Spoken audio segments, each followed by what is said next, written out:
Good day, I'm Stephen McHugh and this is your JIS news for Friday, June 15. The National Investment Policy is to be tabled in Parliament as a green paper this financial year.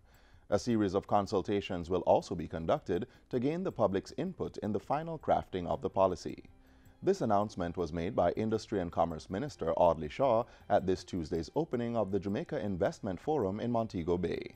This pivotal blueprint is the overarching policy framework by which the government of Jamaica will attract and facilitate investment and will guide the development, administration, and monitoring of the investment community to ensure cohesion among all related programs, incentive regimes, and stakeholder contribution. Minister Shaw also pointed out that the National Outsourcing Strategy, NOS, will help align Jamaica's investment offerings and supported framework to meet the needs of the overseas investor market. This five-year strategy being rolled out between 2015 and 2020 is aimed at developing and advancing the outsourcing industry in Jamaica.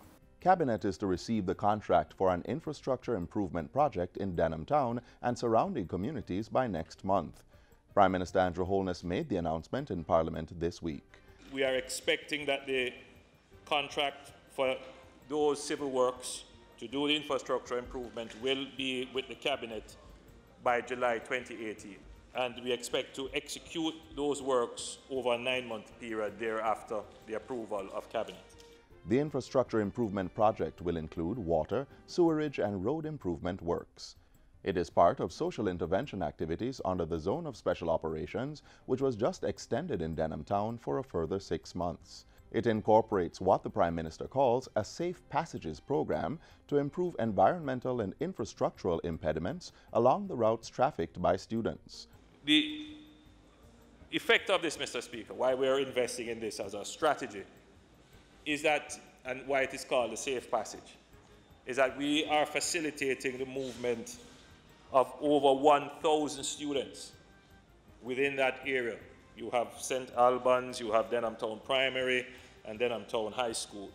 And we want the students to be able to move freely in the community unimpeded, but also that there shouldn't be any infrastructure in place where someone could hide. A school-wide behavior modification program will also be implemented at the St. Annie's, St. Albans, and Denham Town Primary and Denham Town High Schools in the next academic year. The Jamaica Social Investment Fund, Education Ministry, and the police are collaborating on this initiative to address truancy and other behavioral issues among adolescents and youth. Boys aged 8 to 15 will be given special attention under the Citizen Security and Justice Program, CSJP, next year to steer them away from becoming involved in gang-related activities.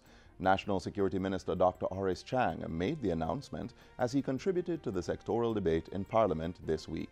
The program will have a transition in 2019 with a fundamental shift to the age group 8 to 15 age cohort who are of a more impressionable and vulnerable age and reduce the capacity for the gangs to recruit our young men. He says the Security Ministry will deal with case management, counseling, and violence prevention, while other services will be done in collaboration with partner entities. These include the Heart Trust NTA, the Ministry of Education, Youth and Information, and the Housing Opportunity Production and Employment HOPE program. HOPE will provide training in music, technology, and other areas that will attract the boys and divert them from a life of crime.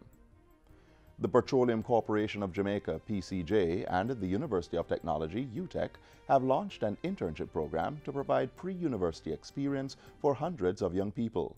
750 persons between the ages of 18 and 35 years old will benefit from training over a 3-week period this summer at UTech. They will be trained in areas such as animation, chemical engineering, robotics, and basic construction, and receive a stipend plus free room and board.